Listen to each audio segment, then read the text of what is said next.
There isn't one word that doesn't get my heart pumping. Patina. I love patina. Blues, greens, rusty, anything. And today we're doing something from my backyard that is going to create some awesome patina. Let me show you how. Hi guys, I'm Larissa at Prodigal Pieces from DIY as our thing. Today we are creating an arbor from my backyard. And one of the things I like to do to my project is to create a little interest. So in order to do that today, we're taking this trellis part of the arbor that we're going to be putting on the arbor, plans are on the blog, and adding this bronze paint and creating a patina. Let me show you with my 1-inch brush. This is one of my favorite brushes that I offer in my shop. We're going to add a first coat. It goes on easy, nice and smooth. You want to use just a bit on your brush. This paint is by Dixie Belle Paint Company, so it's American made, non-toxic, no VOCs, good for you, good for the environment. One coat, and then we'll let it dry for a couple hours, and then apply a second coat. When we do that second coat, we're going to be adding the patina at that point, so stick around to see that action. Okay, we're back. The first coat has dried. We're now ready to add our patina bud part. So you can see over here behind me, I've already done the second coat on this one and used the patina spray. But again, what I'm using is the Dixie Belle Patina Paint in bronze. They have iron and copper as well. And I've also chose to use the two different patina sprays, blue and green. For all these products, you want to make sure you shake them up real good because they have metals in them that will sink to the bottom. I'm on the ground here because when you're doing this kind of project, you want to start from the ground and work your way up. As nature oxidizes with rain, it will drain down. So you don't want to start at the top because the sprays will drain down and then it'll get too thick towards the bottom. So really start at the bottom, work your way up, and kind of lighten as you go.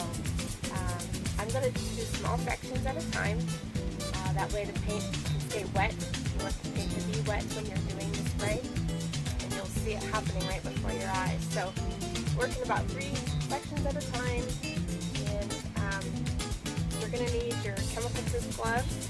I'm outside, there's a good brisk breeze, so I'm not too concerned, but you definitely want that ventilation, so you do this inside, you have to have a respirator. I'm just using a dust mask, and also my goggles to protect my eyes from the mist going, because this is an ammonia solution, so you really don't want to get it in your eyes, on your skin, or breathe it in. But anyway, let me show you what to do.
About 30 minutes since I finished the second coat of the patina spray on this one here. It takes about 2 to 6 hours for the spray to reach maximum patina.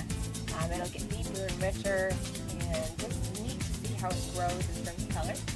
Something I didn't mention before, when you're getting ready to do your patina spray, don't hesitate to grab a piece of scrap wood and practice. Put some coats of paint on it and adjust your nozzle to get the feel, the flow. I like a mist, not a stream. That way it creates a good patina. Also consider when you see a naturally bronze statue, let's say, the patina can gather in the crevices and it isn't uniform. So you want to be real random on how you spray to create that look so it looks realistic. Nobody just paints on patina. So consider that when you're doing it. But I'm going to install these into our arbor and I'll show you the reveal of our backyard makeover. See you in a bit.